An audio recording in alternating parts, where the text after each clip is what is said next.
call the meeting to order. Can I get someone to review and accept the agenda? So moved. Second. Is there any changes or additions we need to make? Nothing aware. Okay. So all those that approve the agenda, please signify by saying aye. Aye. All those opposed, abstaining? We have an agenda. Thank you. Communications with parents, citizens, and staff. Doesn't look like anyone's here to talk to us, so we will continue moving on. Moving on to the consent agenda. Can I get a motion to approve the consent agenda? So moved. Second. All right. All those that approve the consent agenda, please signify by saying aye. Aye. All those opposed? Abstaining? Awesome. I guess we could have done this without you.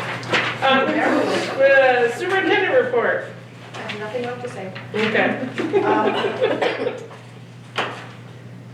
So, let's see, I'm glancing at it since it's been a while. I don't think there's anything that I particularly need to highlight. When you get to Hawk Hill, my report talks about the Hawk Hill grant, which you just approved a match for. But also tonight, we're bringing, the Hawk Hill Committee, which Derek is leading, is bringing some bylaws, which they've never had before, for your approval, which is a great idea. I recommend them. And I would also update negotiations update that last night was the first session with the para-educator bus drivers. And we have agreed to ground rules. The sessions will be open sessions. And there are 5 sessions from now through early March that have been scheduled. So that's off to a great start. Tomorrow night is the 4th session with the teachers. Great. And I also, one more thing.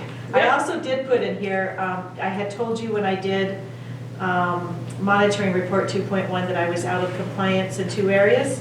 One area was the procedures for maintaining education records, and so I did put in here for you the evidence that that has now been resolved and I am now in compliance. The other area is an MTSS system at the high school, which is in the budget proposal. That's it. Great. The only thing I would bring attention to for the people that are not with us tonight is that we are having a board candidate orientation next week. For anyone who is thinking about running for the school board, we do have 5 seats open or up for re-election. And so if you're interested, please come to our orientation, which is next Tuesday, the 14th, at the central office at 6 o'clock. If you have questions, please call the office at 247-5757. Question, Yes, sir. do you have any candidates? Don't know, that's why we just, as far as from anybody rerunning, or do you mean? Both. So people that are rerunning from here, Angela's rerunning for her seat from Leicester. There's someone else that I keep forgetting that is rerunning for their seat. Brandon What's John? Right. Another at-large. What? 2 at-large. 2 at-large, Yeah, but we're Lester not and Brandon. Oh, so there's only 4, so I lied. So there's 4. So John's seat is open. Unfortunately, he is not going to rerun since he's run 3 times for the same seat for 3 years. So that's a Brandon seat that's open, and then 2 at-large positions that are currently filled by Emily Nelson and Matt Philo. Those are also open, and they are not running. If you know anyone interested, encourage them to come on Tuesday night to learn Right. about the board.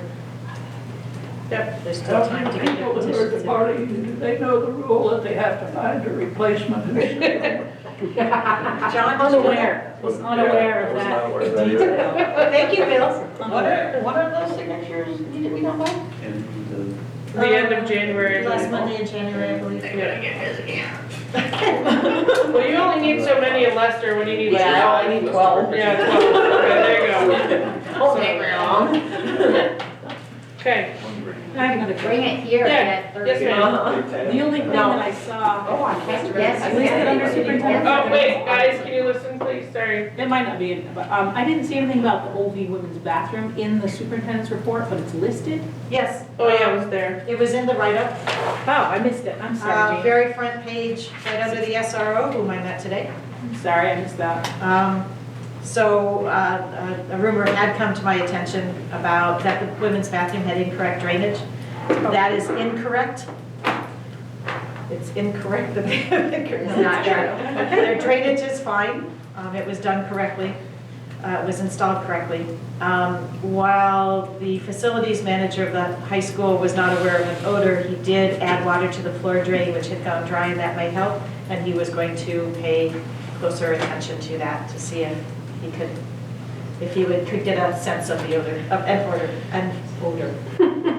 It's a tough night for words, isn't it? It smells a little better today, but not too much.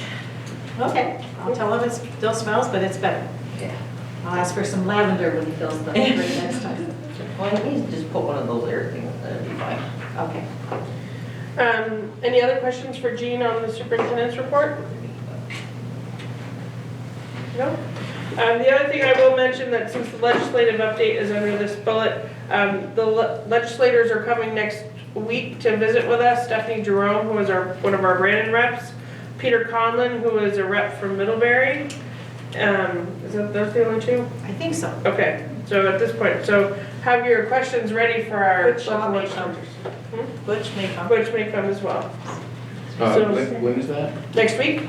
Next The board meeting. 15th, next board meeting. 15th? Yep. Okay, so our next item is our global ends monitoring policy 1.0. We have a second reading on our newly worded OVU ends policy, which is found in your packet. This is the one that talks about, we had a nice little blurb about that the Otter Valley UU School District exists so that all enrolled students are empowered with the knowledge, skills, and attributes needed to be successful and contributing citizens of a global society by way of the resources invested in the communities. And then underneath that, we had 4 bullets. One was disposition for lifelong learners, meaning that students will demonstrate transferable skills. 1.2, which was academic proficiency, meaning students will actively participate and demonstrate proficiency in an academic experience that includes language and literature, math, science, social studies, the arts and design, technology, world language, and health and wellness. Bullet 1.3 is social, emotional, and personal development. Students use self-awareness and interpersonal skills to effectively enhance their own performance and collaborate with others. And the last bullet is citizenship, which means in order to participate and contribute in an informed manner in their community, students understand the impact of history, government, law, and the economy on self and society. So those were our proposed new global ends. Anyone want to make a motion so that then we can talk about it? So moved. Second. Okay, discussion?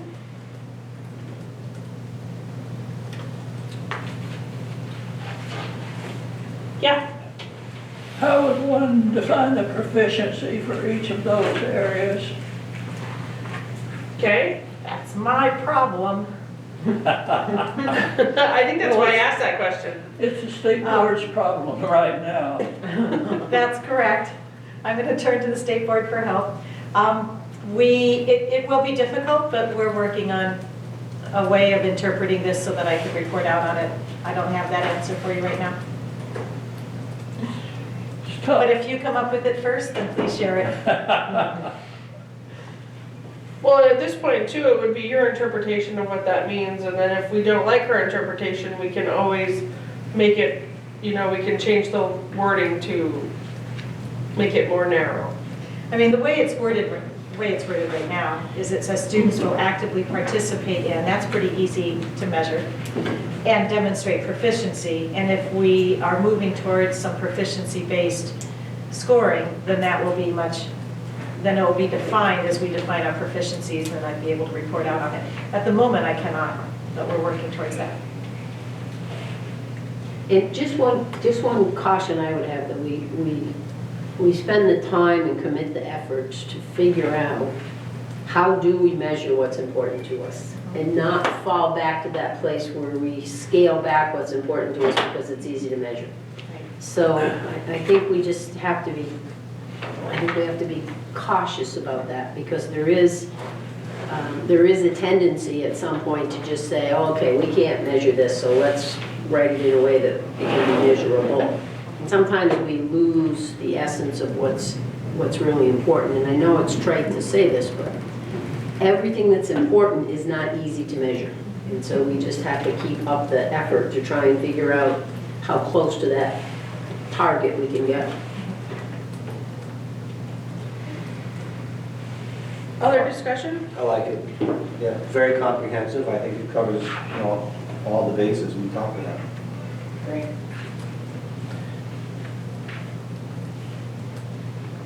Anyone else?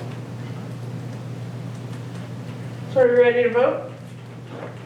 Okay. Is this what, is this first reading? This is the second reading. Second This is our Yes, second it's a reading. This mistake. would On be- the agenda, it says second reading. So it's the first reading. This is the second. Oh, this is Yeah, the second this is reading. the second So reading. Your the first was reading December was 4th. on. Yeah. Thank you. Yeah, okay. So, all those in favor of approving our new global ends policy, as I read earlier, please signify by saying aye. Aye. Phew, scared there for a second. All those opposed? Abstaining? We have new global ends. Thank you for that.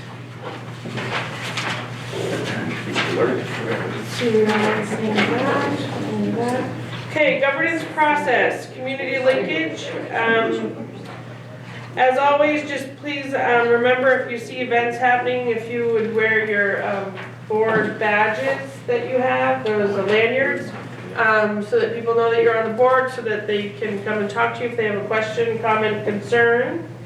You could just start wearing yours. I know, right? I know, I say that, and then I go and I don't wear mine. Yeah. But neither do a couple of other people, not Angela. Anyway, so, I was like, I forgot mine. And I look over, good, she forgot I hers. know, I forgot mine too. So it's a habit, it takes 21 days to make a habit, so, you know. So go to 21 events. I know, so I gotta go to 21 events in 21 days. But just keep your eye out for events that are happening. Lots of basketball games are happening right now. Other winter skiing events are going on. Rock climbing is going on. Wrestling matches. I'm sure there's other things going on too. The Walking Stick Theater will be performing at the end of February. I can't think of anything else going on at this point, but It's a lot right there. you know, there we go. We can show up for our PTOs too. There we go, that's right, Yeah, PTOs, thank you, that's another one. So, Board Let's Talk communication report, I did receive one communication right now that I cannot talk about in open session. And I don't really have anything to report about it at this time, so maybe next week I will let you guys know what's going on with that. And then board report for annual district reports, I just need to write that, which I haven't, and need to do it. Yeah, Pittsburgh's begging for it. I know, so I will have that done by the weekend.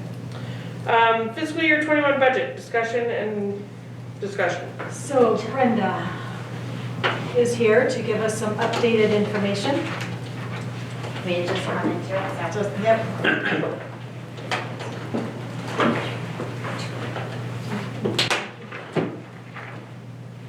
So, as Jean said earlier, maybe before the meeting started, Charlene press one.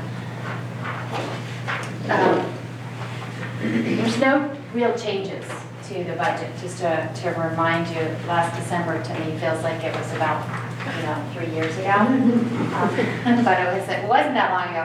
So there's no real significant changes to the budgets. The only changes in here is a few things that we know a little bit more, and there's still something that we're not 100% sure of.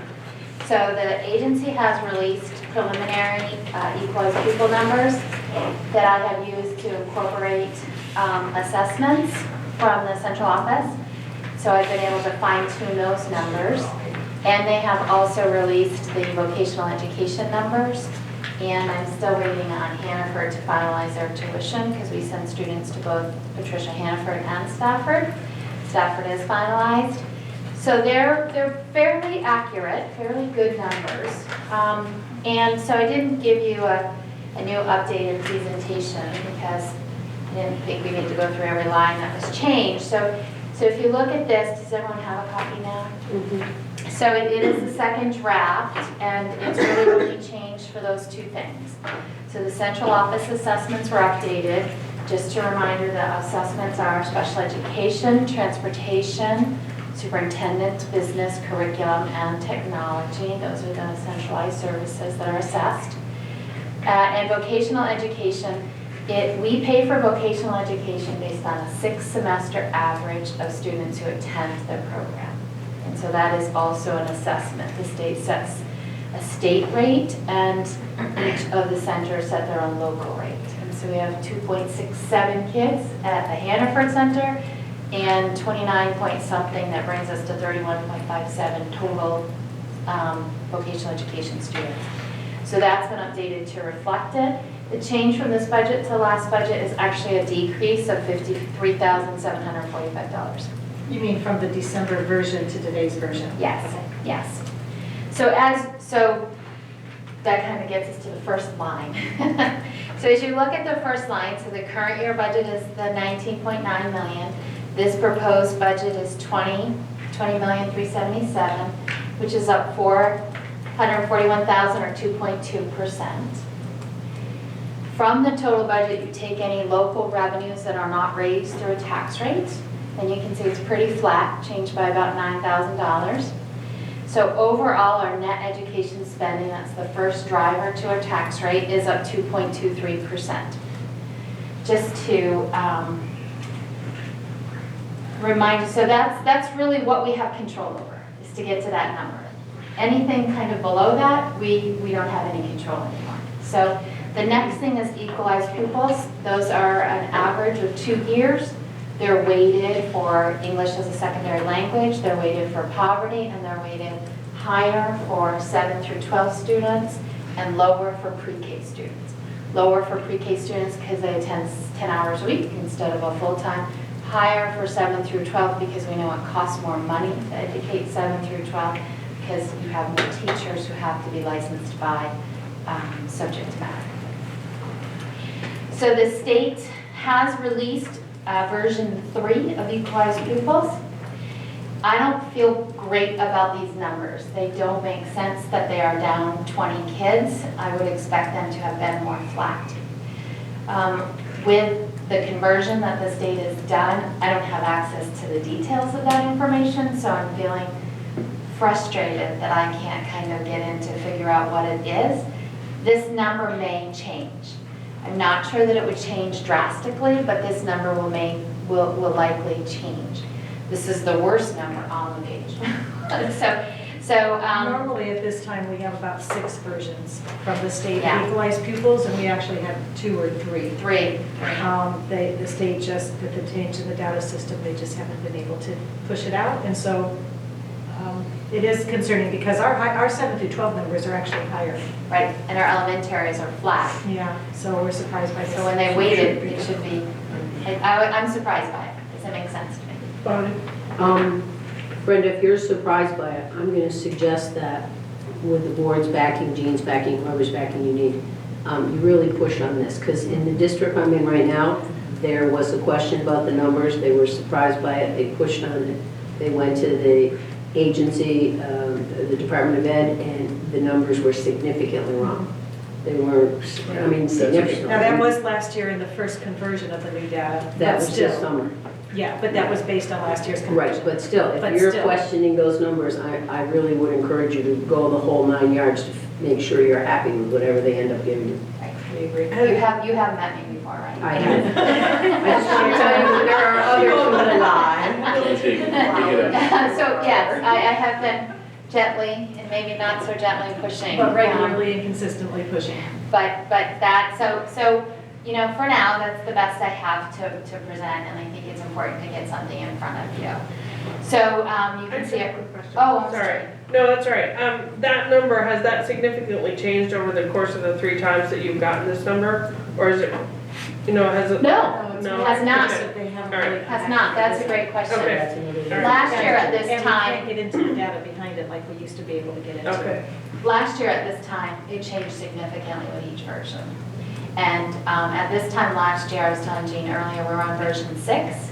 And between version 6 and their final version, which was 12, that came out in May, we didn't change by much, like not even a full student. And so by version 6, our changes were kind of leveling off. But I always felt good with that number. This one doesn't make a lot of sense to me. Okay. So assuming that, with that caveat, that's a decrease of students, about 1.57% of students.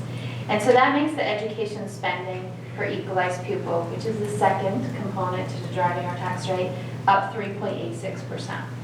I just want to, I know you guys received it, but I wanted to remind you that when the commissioner of taxes, the commissioner of taxes, announces their yield rate that they expect on December 31st, they provided, or December 1st, they provided a lot of other information, including the average estimates that they used in the calculation to come up with this yield.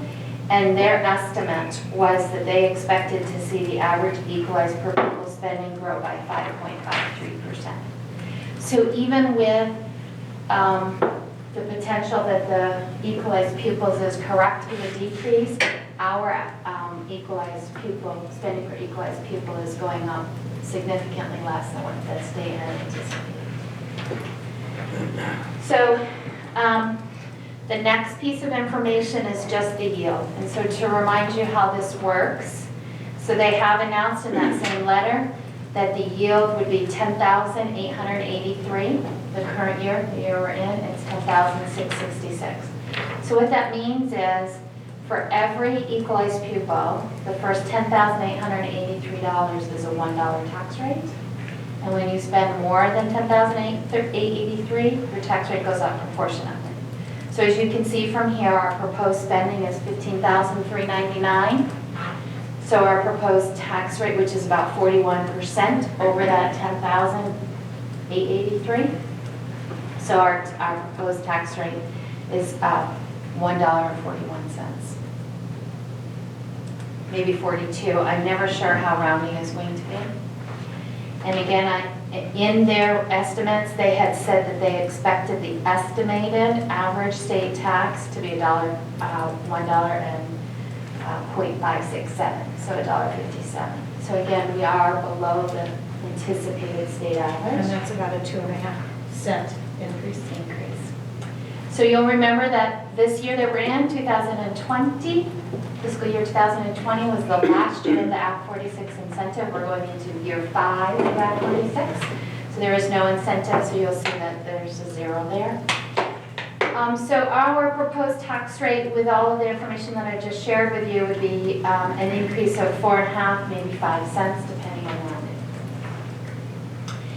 How it is affected by each town depends on their sales, our friend common level of appraisal. And I provided you with some information. On the left is the CLA that we just received, and in the parentheses is what last year's was. And so as you can see, Brandon's has dropped from 102% down to 98%. So Lori's already done that math, and that means that your tax rate is going to go up disproportionately because of that drop and decline. Obviously, remember I said after net education spending per pupil, we've lost control of where these numbers fall. This is based on the sales in the town and how they compare to the town's grand list. So the only people who can contest these numbers, if they think they are wrong, are the select board. We would have no standing nor reason to know if they are right or wrong. The other significant decline, of course, was Leicester. Angela saw that right away. I could see it in the faces. The rest were pretty even, pretty equal, not really a big change or no change. So you can see that their tax rates were right around that 3 to 5 cent tax increase. But Leicester and Brandon are seeing the biggest based on their CLA drop. Thank you. Questions for Brenda? Yeah. I'm still confused over this loss of 20 students. How can 20 students disappear? We can't answer that question. Why can't we? Well, our enrollment, our October count to our October count has not gone down. It's been fairly flat for the last 2 or 3 years, and from last October to this October. And as you know, it's a weighted formula, so our October count is actual bodies, and then the weighted formula takes over. The other odd piece about that is our 7 through 12 numbers have actually gone up while elementary's gone down to come out with that overall level. So that's why we can't answer that question. That's why we question that there's really a 20 student loss in the Well, ATM. who decided that it was 20? Is there somebody up at the state who Yes, magically throws darts at it, or what? yes. Brad James, he does this calculation every year. Well, it's actually the way it's reported through the SLDS system. And so, so if we have students that are attending another high school through the school choice, it is that high school's responsibility to report the students on our behalf. We used to be able to kind of review it. I used to be able to review it and be able to get into the detail to make sure I saw those half a dozen names of students that were elsewhere. I don't get to do that anymore. Same with vocational students. So any student who's not attending one of our own schools, but is still attending a public school, and we are paying for that, then that means we're relying on them to do that reporting correctly. That's one component. The other component, again, of course, is vocational education. And then there are, not so much for Otter Valley, but for Barstow, there are students that are not attending a public school that we have to make sure we report those students because there is no public school to do the reporting. What's challenging is the state, when they moved to the SLDS system, they transferred it from the school registrar, school secretaries who had been trained for years on how to count students, how to count partial students, how to recognize students for things like homeschool who attend part day, or for students who are homeschool and participate in extracurricular activities. They took that away from school secretaries and transferred it to the IT department with no training. So that because they thought all IT had to do was across the state, was to push a button and capture it all and send it up and everybody would be happy. That's why last year was such a nightmare. So they've since kind of gone backwards and provided some training, but they only allow one person access to all that data. And it's not the business manager. So who is it? It's our IT person. So do you have a meeting to go over all of that? We do. You know, the hard thing is it's hard because it's lines and lines and lines of data. There's 1,800 students. And so you have to kind of guess and sort and It's not resort. available the way it once was. It's not available the way it was. So I did speak with Brad James this afternoon, and he did indicate that he ran out of time today to run a new one, so I do expect it to change. I don't know how much, because again, the other part of the problem is, so there's that component of it, but then there's an equalization to the formula. So when you weight students, when you weight middle school students higher, you all of a sudden have more students than you really have. So the state equalizes it by figuring out what that ratio is, and that's a statewide ratio. So those type of things have always been out of my control, and that's the last component of it. Is that usually a big factor? It's usually around 90%. So after you do your 2-year average and you weight your students up and you make all of those adjustments, the equalization factor usually brings that number down by about 90%. So that's the biggest piece that's missing. You know, I think the Hannaford tuition rate might come in a little bit less, but it's such a small piece of everything, it doesn't really make any differences. I don't know with this board if we've talked about the health arbitration that the commission that went through and what the benefits are going to be. Did we talk about that in December? No. We did a little bit. We did? We did. We did? Okay. Generally speaking,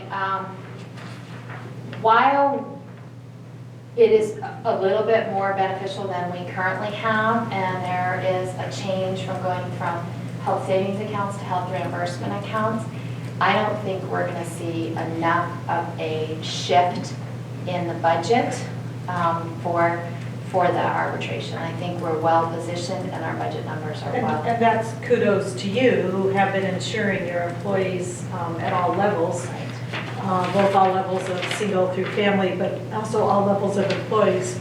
And therefore, you're not seeing as large a hit as some of our neighboring districts who are being hit $700,000, $800,000. And the reason they are is they generally didn't insure their support staff beyond the individual.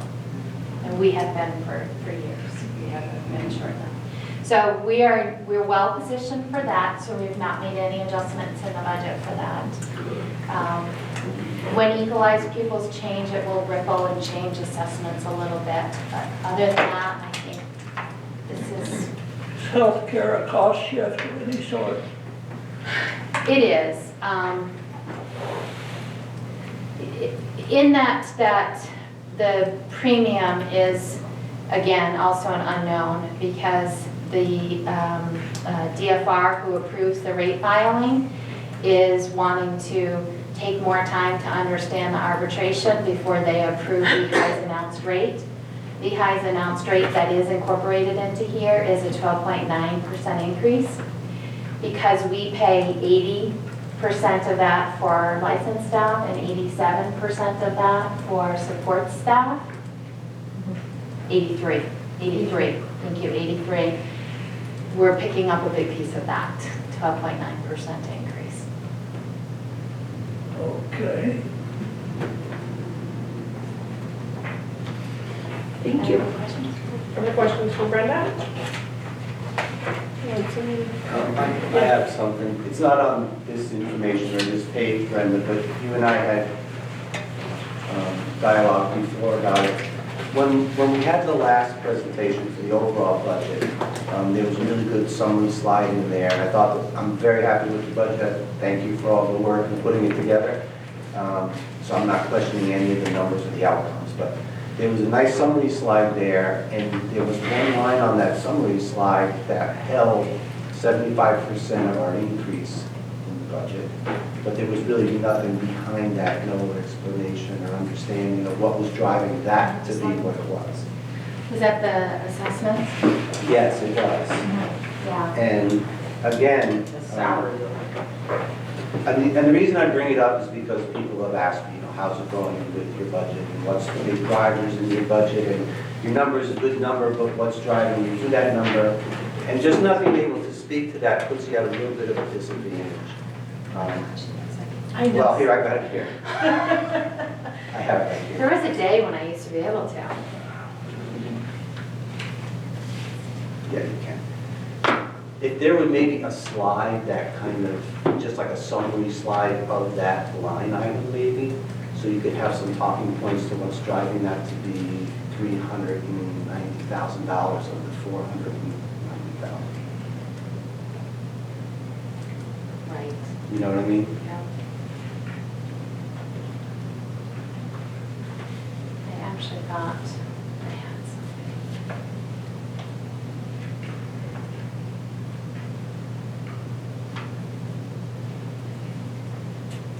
I thought there was a slide that kind of said the total budget went up this and this with the Because typically, percentages. that's what people ask when you kind of talk budget. They say, like, okay, what's the driver for that? What's causing that? Or, you know, what's controllable versus not controllable? Like the analysis that was done on the overall budget was great because it gave you those talking points. But on that one line item, which was like the big driver for the increase, you know, I just don't feel able to speak to it. Right, and so just to remind you, so there's the budget is listed by function or department. And so again, the 495 is a smidgen less, it's 441 now. The biggest driver, when you look at it from a function, is direct instruction. And I can tell you that's the special education assessment as well as salaries and everything for all of our staff. When you look at it on the other flip, the other side, or the other piece of the coin, if you will, it kind of looks at it by what are you buying? You're buying salary, you're buying benefits, you're buying professional services, those type of things. The biggest increase there was $362,000, and that would include your assessments to the supervisory. Right. So it's, But what within that is anything that would be a driver to that $360,000 from our NSU? well, it would be the same thing as your Salaries. senior, Benefits. salaries and benefits. Because we are a people business, it comes down to salaries and benefits as the people. Maybe it was around the Northeast one. Yeah. We had it, we were just talking about that, there is one in the RDSU budget. So I'll slide. try to kind of mimic that slide again. Yeah, if there was just And one I more. didn't update that for this, honestly, because of time.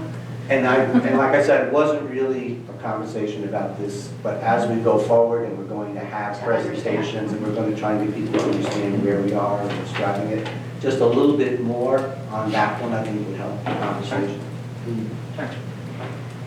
Two more questions, Brenda. Yeah, I'm gonna have to go back to Goshen, which elected to be by such a landslide there. 88.85 CLA. What that means is that they're appraised at 88% of market value, right? Correct. Which means that the people at the state will then multiply that by that 12% factor difference. And so it'll be an increase. Whereas Sudbury, who's overappraised, goes home for steak, right? Correct. Well, Sudbury's overappraised, so they get a decrease of 11%, yeah.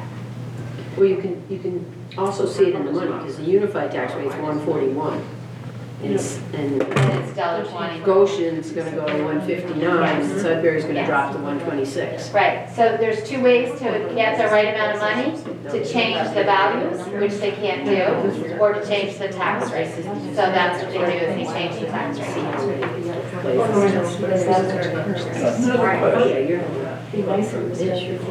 Another question.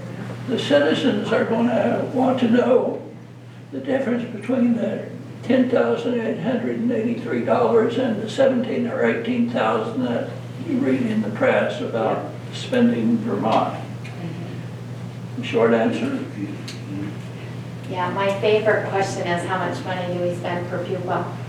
As superintendent who gave me a hairy eyeball once to say. You know, it is very hard, because if you were to take the top number, the 20 million, and divide it by pupils, you get a different number. So it's important to understand what spending per pupil you're talking about when you're making those comparisons.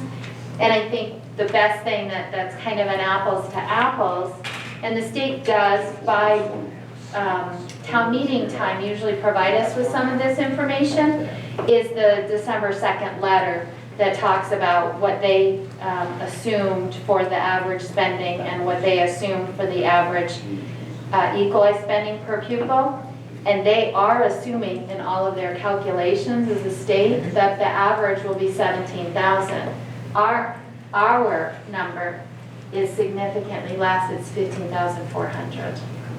And that's for equalized pupils, and we don't even believe that number. And I think if we had more equalized pupils, this 15,399 would go down. So that's the 17, and it's, you know, that's taking a look at all of the high spenders in Chittenden County and averaging them as a whole state. And on average, we are significantly less, which is important. And I think the other thing that's important is our tax rate is less. You know, the average tax rate that they were expecting was $1.57, and ours is proposed at $1.41. And they were expecting our growth to be, or not ours, but the state average growth was 5.53, and ours is 3.86.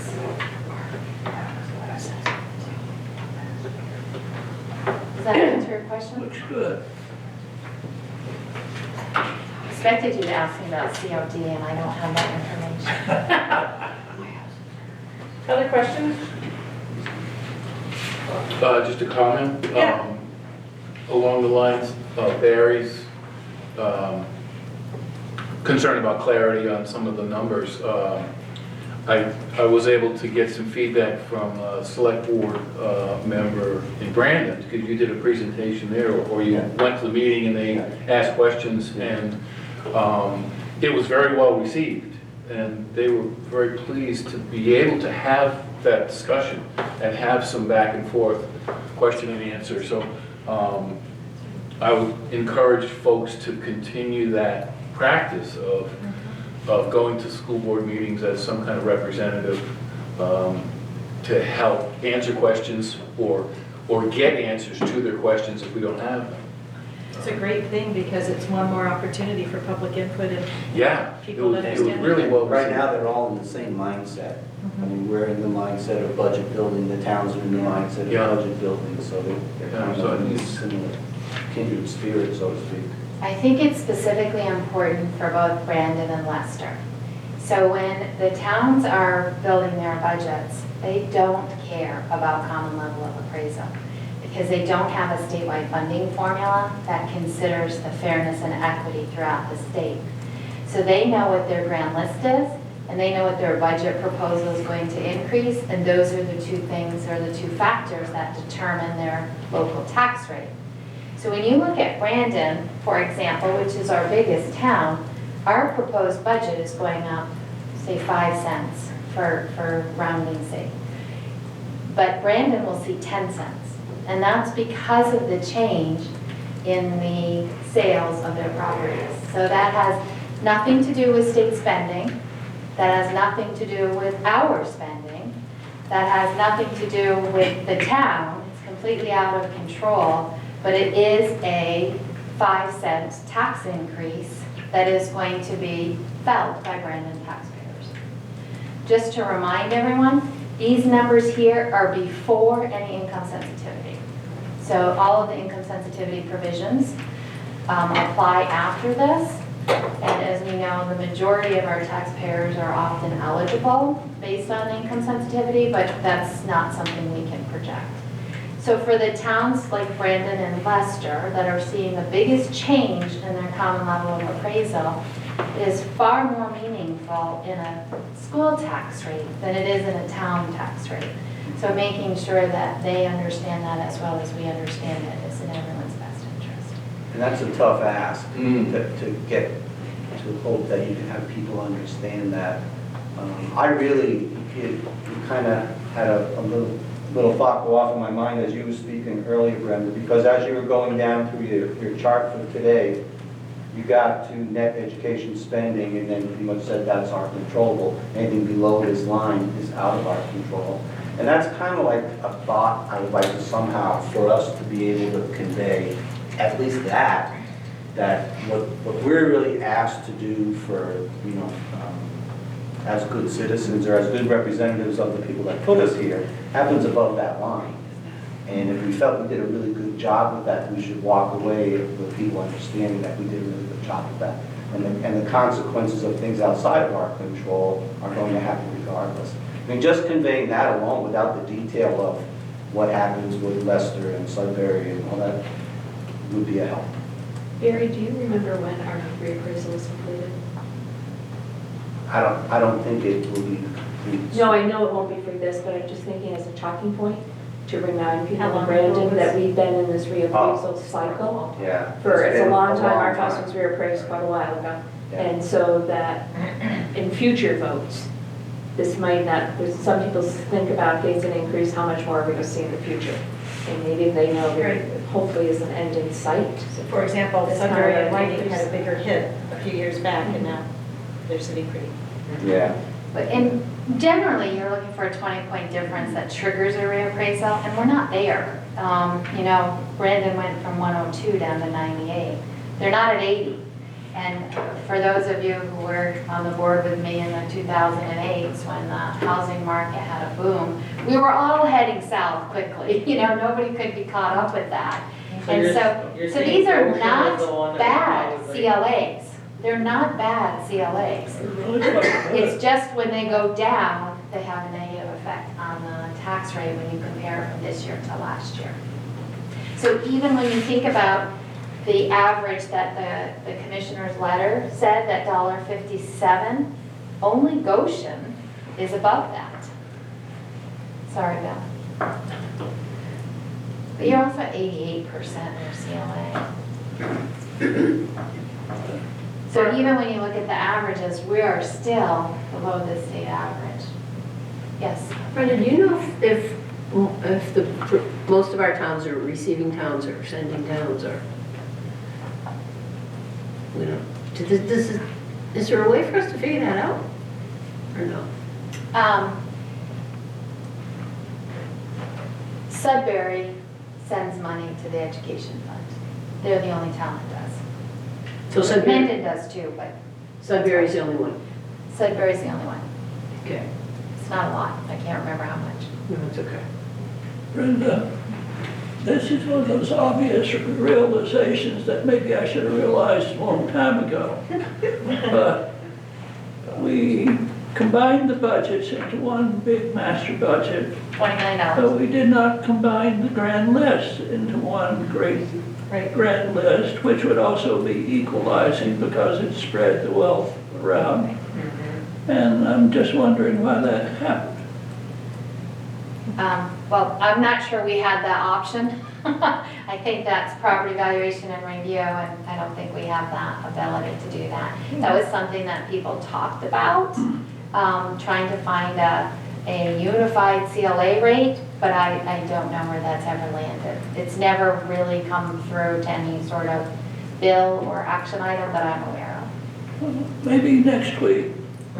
I'll get on it. That would be done at the legislative level. Legislators. That would definitely be done at the legislative level. It's not something we would have the That's something we authority can to do on our own. negotiate. Next week, we're talking. Awesome. Other questions for Brenda? All right, thanks Brenda. Thank you. Thank We you. look forward to next week and your update. Me too. Track down those 20 kids, Brenda. They gotta be there somewhere. I'll go hunt them right now. All right, so next thing on our agenda is Hawk Hill proposed bylaws. We need to approve those. So do we want a motion first and then Derek might give us a idea of what we're So doing? moved. Second. Okay, great. Derek, floor is yours. Yes. Well, in the re-energized Hawk Hill Committee, we have operated historically for, I don't know, 20 years, almost, without any formal operational procedures. And so it was suggested by the superintendent that we really take a look at having some bylaws to operate under that would help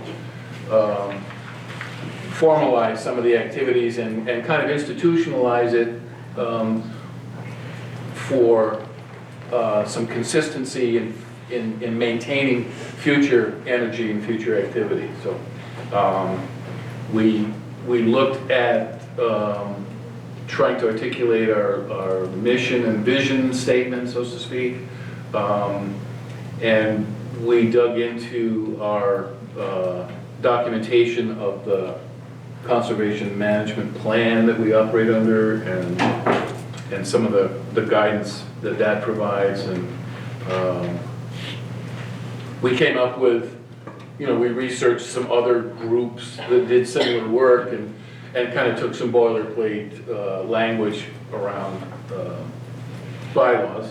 Operating bylaws and put those together, and then asked for some feedback from Jean to see if we needed to clean it up at all. So what you have here is the red line material is sort of a cleanup language on it, and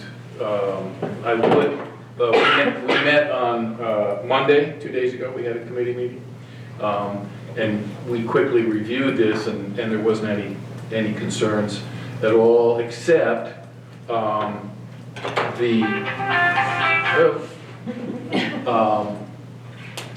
under the composition, where it says one member from the Brandon Historical Society representative.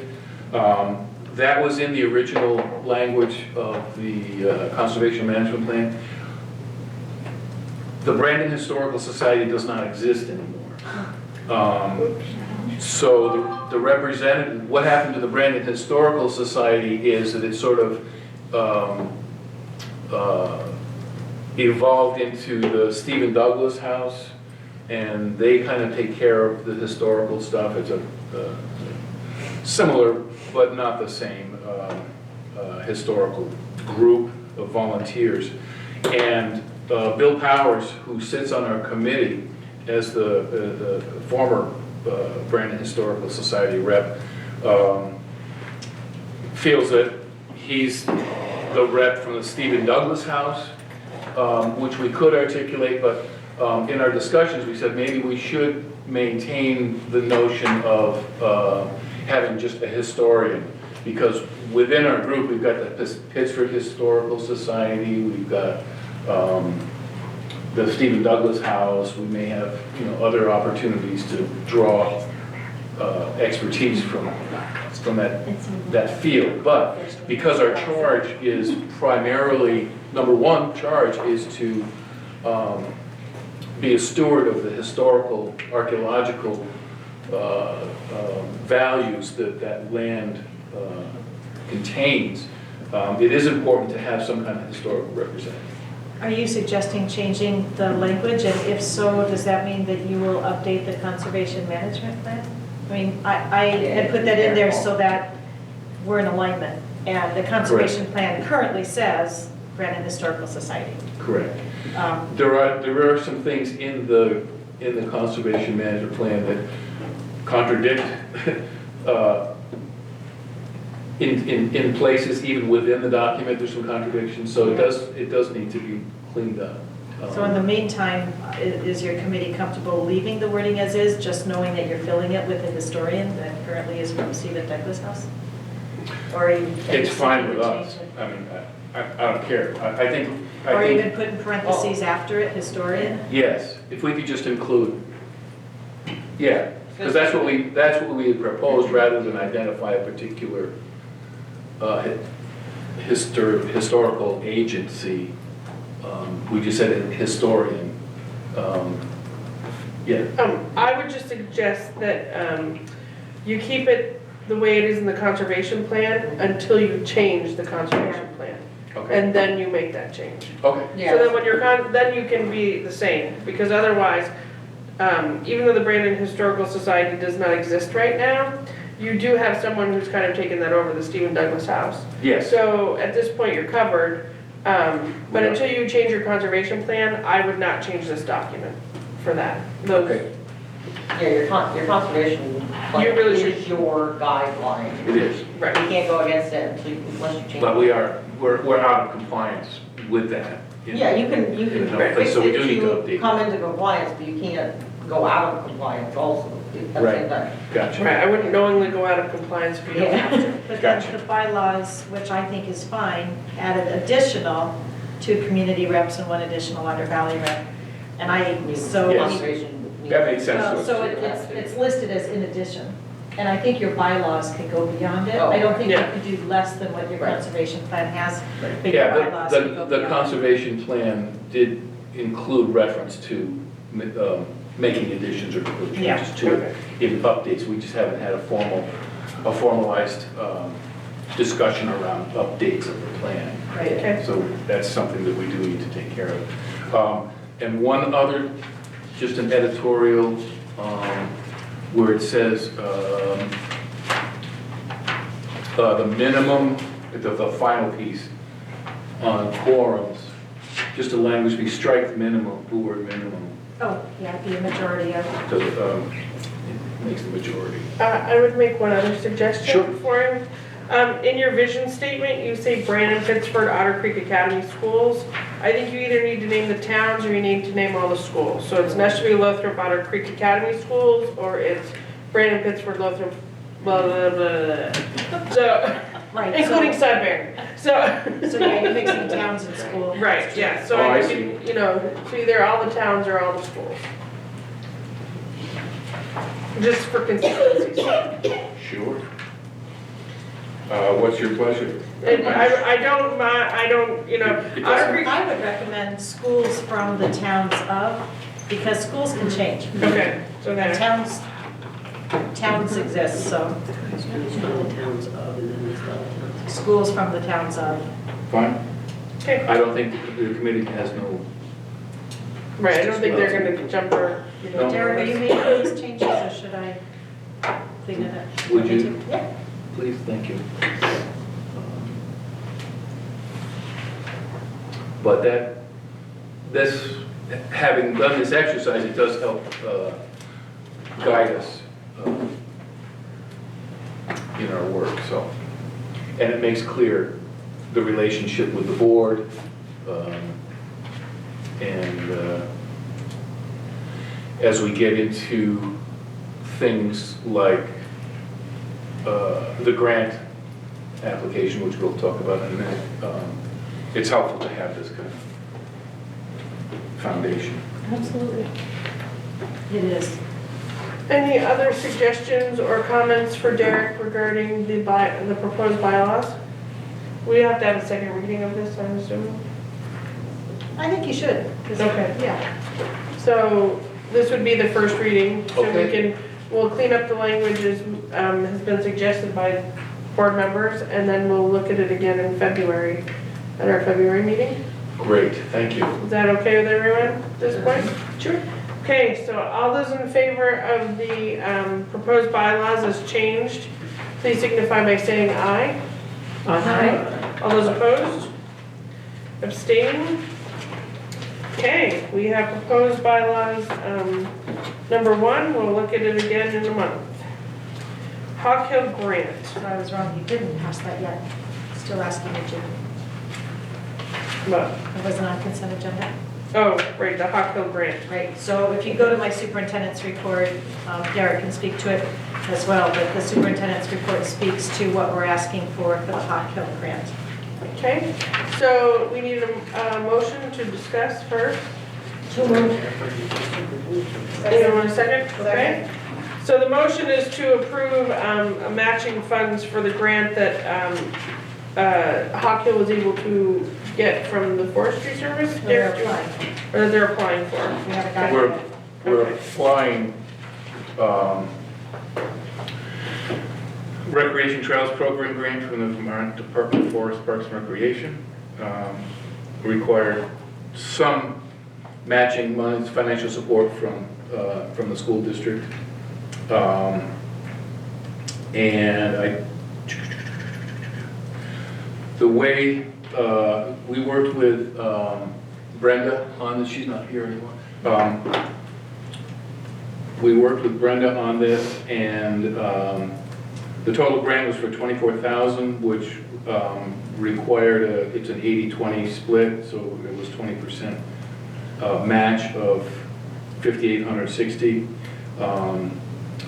and it was primarily made up of in-kind services, the way we figured it, but it does come out to that amount.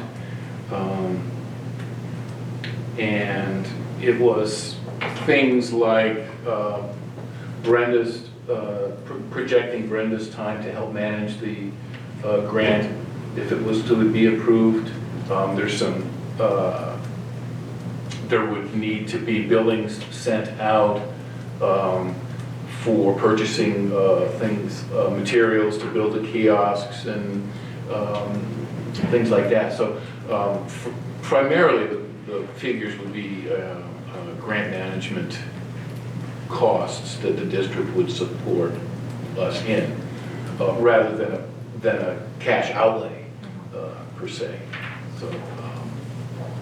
But just in case, we're asking the board to approve a match of up to $5,860 upon receipt of the grant from the Capital Reserve Fund. And we specifically said a match up to, because we do feel that the majority of it is going to be in kind, not Yeah. actual cash.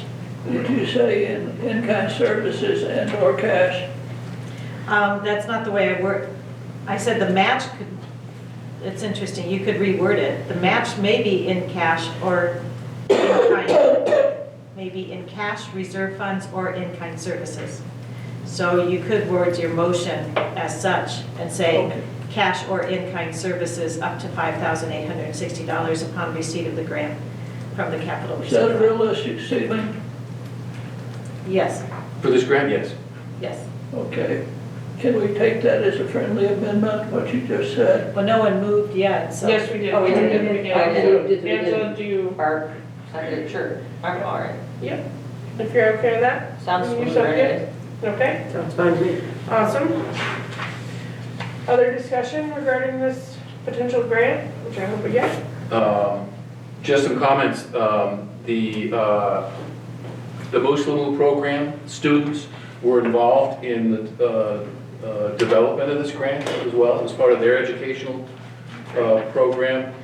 They participated in doing some research, and one of the things that they're involved in currently is building a diorama of Hawk Hill and creating research on, I think, 7 or 8 different topics, including wildlife, ecosystems, recreation, education, all those various components that this land it has potential for and does for us. And they've reached out far in terms of this grant and received some very interesting information and a huge wealth of knowledge and education. There will be some in-house presentations coming up. The committee is gonna meet in March and discuss some events in terms of rolling out brochures and trail guides and having some public forum of sorts where we have this diorama that's got lighted trails. You push a button and it goes, oh, there's the red trail, the blue trail, the white trail, and the different mining aspects and the historical cellar holes and cemeteries and things like that. It's a wonderful resource, and the research that the program is doing is going to be submitted to the Hawk Hill archives, so to speak, in the library. So the library is developing a whole Hawk Hill section of information. So look forward to more of that coming. There were some great letters of support for this grant that came from the Nature Conservancy and other groups that was very impressive. The principal spoke to me tonight and said that he was quite impressed with the documentation that has come through in support of this grant. So we were really under the gun in terms of looking at this grant. When we started looking at it, we were under a very short timeline, and it was a huge grant activity process. So we think we got it done, but if we didn't cross the T's and dot the I's enough for the approval of this grant, we're well positioned. It's an annual grant. We're well positioned and we'll have ample time for subsequent reapplication for the resources to do the things that we want to do. So, very pleased. Great, thank you, Derek. Thank you very much. So, any other discussion? Hearing none, all those that approve the motion to, what are we doing? Tell me what we're doing. Sorry. Provide To approve matching funds up to 5016 tax reserve funds or in-kind services on receipt of the Hawk Hill grant. Awesome. Thank you. All those in Don't favor? forget to touch her. All right. All right. Aye. Now, how about we do that together? All those approve? Aye. There we go. All those abstaining or saying no? Great. We have approved it. Thank you.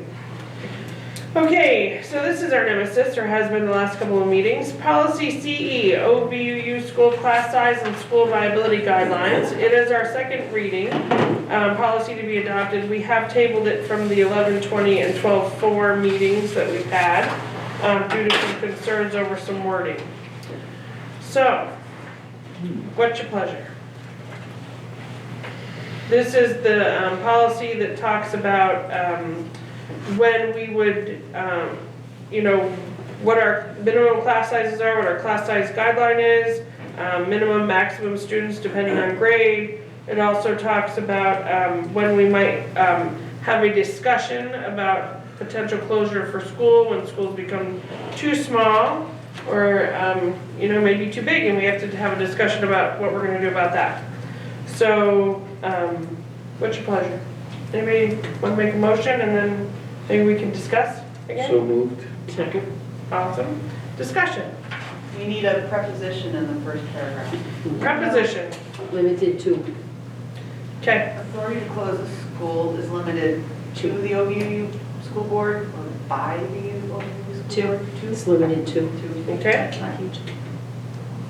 Thank you. You were concerned, Bonnie, I believe last time, about what it said regarding, based on a 3-year consecutive average, a K through 6 school would be defined as a school with enrollment of at least 96 students. Didn't you have concerns about that? I did. I keep reading it and I don't know what it's telling me. Based on a 3-year consecutive average, a K-6 school will be defined as a school with Did we enrollment. talk about putting that clause at the end? I thought we, So a K-6 school will be defined as a school with the enrollment of at least 96 students on a 3-year consecutive year average.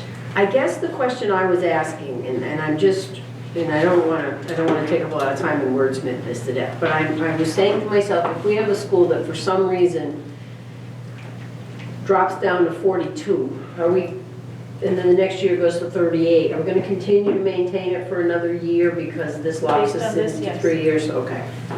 And we're okay with doing that? You can still talk about it. There's nothing that says you can't talk about it. Oh, right. What if we have a K-4 school instead of a K-6 school? And we would have to revisit this policy and then, I was, I think that's true. oh, Bill, sorry. Can't see you way down there. So, yeah. Does this draft still have the language that it's a soft boundary, is that if you hit one of these triggers, you then discuss in Yes. every case? Yes. Yep. Okay, that's your hold harmless. Right. Right. Right. Okay. In the next I paragraph, don't know, Bonnie. I just can't. is it okay to look at the next paragraph? Yeah, go ahead. In the next paragraph, I totally get the intent of what we're saying, and I agree with it all. But in where it says, the board will hold a public discussion about the future viability of the school and gather community input prior to closing the school, It sounds like a decision made. that sounds like a decision's been made, and I really agree with the intent of that, but maybe it should say prior to taking subsequent action or But prior to any closings, Well, maybe you closing could- shouldn't even, I don't think closing should even be a Maybe even prior to supposition. a decision. So just to point out that on the front page, because you may not like it as well, it does say right above class size guidelines, OVUU offers the following guidelines by which the superintendent may recommend closure of a small school. So if you don't have, the word closure is in there, in the floor. and I believe you wanted the word closure in there because you wanted to be transparent about what was going to be your trigger. I think we have to be crystal clear. I think we have to say what the eventualities are and not avoid them. I don't think we should be premature in making them, but I think we're less than open with folks if we don't use the word closure. Because at some point in time, most schools that are tiny will have to be questioning, can we continue to keep the school open or will it have to close? So I don't have a problem with the word closure. I don't want to make it sound like the board is going to make a decision prior to seeking community input. Yeah, and what this doesn't necessarily address is if you have, for example, a 3-campus school, and one of those campuses becomes very small, do you discuss the one campus, and merge classes again? It doesn't address that. And Do you reconfigure And it? I'm fine with everything you're saying, because you're right. But what I'm feeling is that there may be other actions that would take place prior to even contemplating closure. And I would still look for community input to those. So I would look for community input to next steps or next actions that may not involve closing. I still would want input on those. How are we going to reuse this school? How are we going to reconfigure this school? What are we going to do about the facts that brought us to this point? It doesn't necessarily have to be closing, but I would still look for input to whatever that action would be. Can I make a recommendation? No, yes, you can. Under school viability guidelines, starting at the beginning of it, what if you said, a K-6 school in OVUU is ideally defined as a school with enrollment of at least 96 students, period. If that enrollment of a K-6 school falls below 96 over a 3 consecutive year average, That's clearer. I like the board will hold public discussion about the future viability of the school and gather community input prior to deciding next steps. So the superintendent has to make a recommendation to the board, and the board has to have public hearings. Yes. Yes. Okay. Should that be in there? No, I was just wondering whether we should put this one on the superintendent. Well, at the beginning of the policy, it is on the superintendent, but the superintendent has to make a recommendation to the board. Yes. Are we not being crystal clear though? I mean, next steps may be closing the school, so are we just covering it up? Next steps up to and including closing a school. Yeah, that's good. Okay. Because I think we have to be crystal clear about that. Yeah, Not that I no. want to close schools, because I don't. No, I think that covers both Right. aspects of it. Did you get that language, Charlene? Do you want to try it, or do you want me to try it again? Under school viability guidelines, the K through A K-6 school will be defined as a school with enrollment of at least 96 students, period. Yep. When the enrollment of a K-6 school falls below 96 students over a 3 consecutive year average. Is that 3 years of 32, or is it 36 for all? Average, it's average. Why don't we want to just say over 3 years? Be- I'm just saying we need to have clarity there. Yeah. Okay, What so was the the difference average? would be, you could have 96, you could have 95, then 90, then 98. That So would, you don't have 96 over 3 years, but you Over have 3 the years. average. Yeah. Okay, I get it, yep. but it still raises the question. You'd be, at the end, you'd be looking ahead at your planning, but. Right. So when the enrollment of the K-6 school falls below 96, falls below an average of 96 over 3 consecutive years. That's better said. Okay, wait a minute, now where was that? Second sentence. Defined. So your K-6 school will be defined as a school with enrollment of at least 96 students. When the enrollment of a K-6 school, second sentence, falls below 96 students, falls below an average of 96 students over 3 consecutive years, the board will hold a public discussion, I'm going to change this slightly,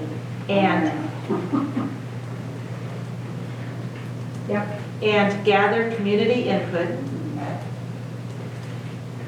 around the future viability of the school prior. I think you would just end it right there, the future viability of the Okay. school. I'm okay. And then leave that last sentence, geography, proximity to other schools, blah, blah, blah. Yeah. I thought that was good stuff. Leave it. Leave it, it's going to stay there. It just, no. Because when you talk about the future viability, that's what you're doing. What are That's it. all the options? That's another whole discussion. Right. You know, repurposing, whatever. Yeah. It's another whole Laura, are you discussion. okay with that? As far as the closing piece? So here's my thought. After we have all of our discussion, my thought is going to say that we are going to have a second reading of this next month, because I want everyone to be clear about this one more time. Because I think it needs to be well-written, and we've wordsmithed this paragraph over again, and yes, it may say essentially the same thing, but I think we need time to make sure that it says exactly what we want it to say. Is So, there any reason why this would hold our hands when we don't want it to hold our hands? I think you need to think about that. Is there any, well, that's why I'm asking the question. Well, Is there here- anything that anybody could think of that could possibly come up that this would be, this would hurt us and hold us to 3 years?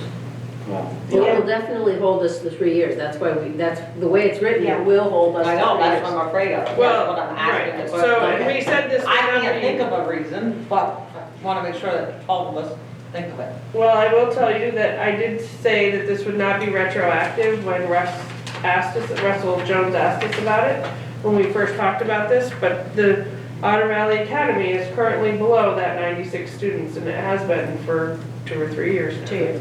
2 years. It's gonna be Otter Creek. Otter Creek Academy. So just be mindful of that. I think the other thing, so I think over your point to go to about reading it again so that we really That's where understand. that last phrase comes. I think your point's a good one about reading it so that we really understand it, because I think sometimes we get so focused on not having or wanting to close a school or get in a situation where school has to be closed. We lose sight of the fact that what we really should be focused on is what are we able to offer the kids in that school.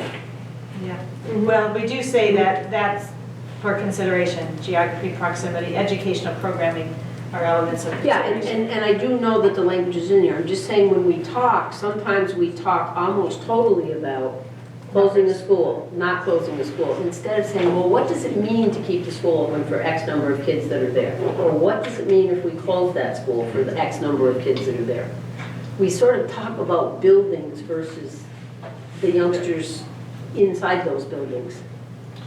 Well, Bonnie, to that point, I raised the question of should we have a 15 class size minimum based on the information that 15 is an optimal class size. That's specifically about how kids learn best. And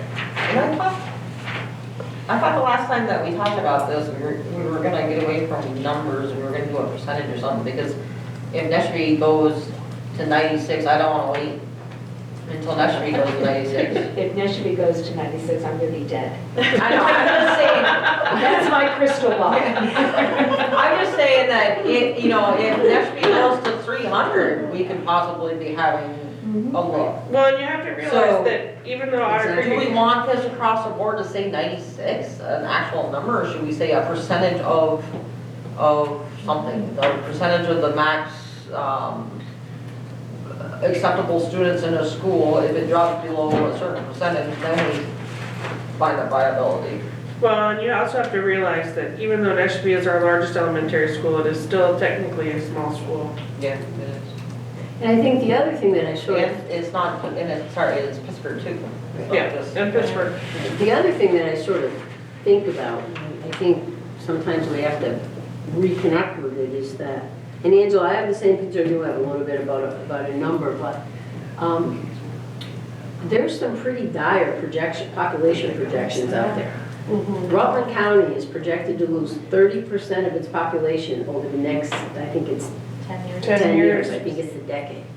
And I don't think we're stopping to think about what is that gonna mean for these schools. If we really lose 30% of our population, I don't think Neshby's gonna get to 96. It's gonna be a whole lot smaller than it is now.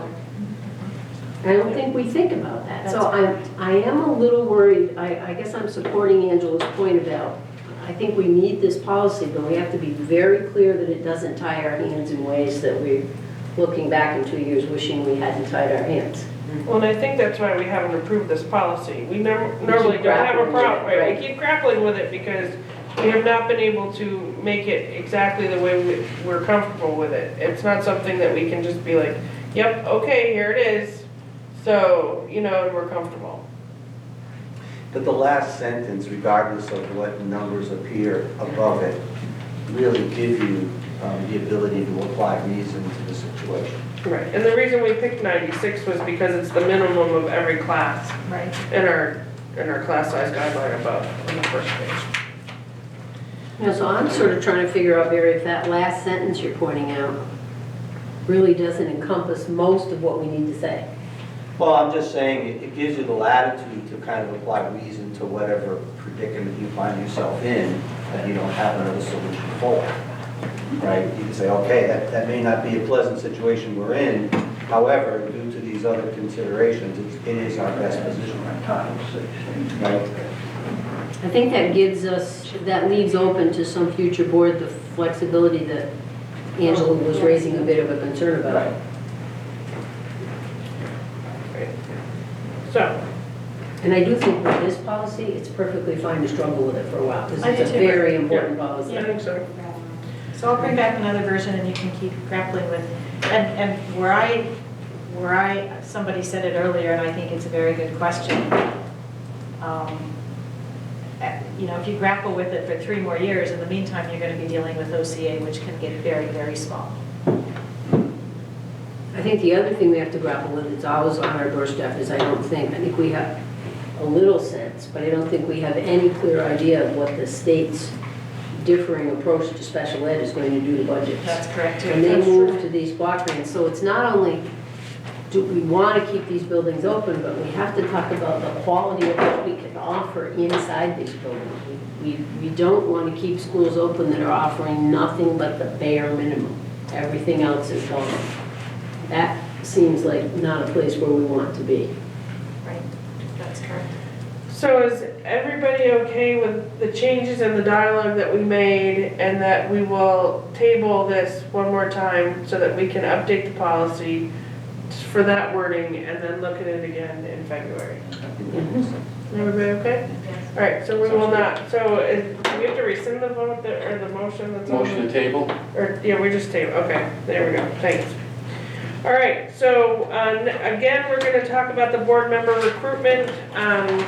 So if you know anybody out there that you think would make a great board member, we do have 2 open board seats for at-large, so they can come from any town. We have a Brandon seat open that is not going to be run for again. John, I'm sorry to hear that. And then we also have Angela's seat in Leicester that is open. She is rerunning, but doesn't mean that someone can't run against her. No offense, Angela. So if anyone is interested, you know, anyone who's watching on TV, if you're interested, you know, come to the meeting on next Tuesday at central office. And if you guys know anyone, send them to the meeting on January 14th at 6, central office. Okay? And we'll do a board member recruitment. Okay, annual board work plan review. So our next meeting is next week. We will be hopefully finalizing our budget. We will be having legislators talk to us. And is there anything else on there that we need? It's community test part. Oh, right, it's also our community forum meeting with our ambassadors, so they should be there as well. So look forward to a fun-loving meeting. I would ask that, I'm wondering if anyone has a problem with having the meeting start at 6:30 instead of 6 next week. And the reason for that is because the Walking Stick Theater has been approved to go back to Edinburgh, Scotland for the festival in 2021, next year. They've been selected, which is, they haven't been there for 6 years, so this is very big news. And they are going to be having their first meeting about it. And there's a couple of us board members who have kids who might be eligible to go, and so I would like them to at least have the first half hour to attend that meeting. So does anybody have a problem with that? Nope. No, it's good. Okay, so our next meeting will be January 15th at Otter Valley, 6:30 p.m. We do not need executive session tonight, I don't believe. And we should just do our board self-evaluation. And that's the meeting I am missing. Right, I know, I'm sorry. Okay.